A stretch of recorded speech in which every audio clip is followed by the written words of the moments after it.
এতদিন পর আমার মনে হয় কি যে আমরা যদি ব্রাজিল সাপোর্টার হইতাম তাহলে মনে হয় একটু বেশি ভালো হইতো, মানে ব্রাজিল সাপোর্ট করলে বেশি ভালো হইতো।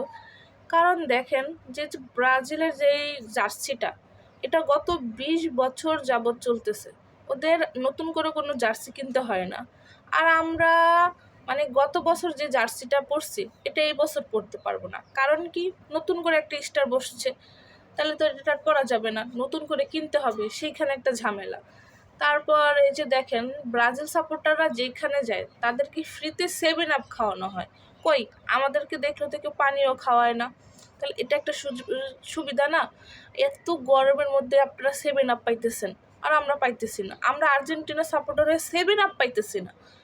তারপর আরেকটা কি, যারা ব্রাজিল সাপোর্টার করে তাদের আলাদা করে বাসার জন্য হারপিক কিনতে হয় না, কারণ জনগণ দেখলেই তাদের হারপিক দিয়ে ধুয়ে দেয়।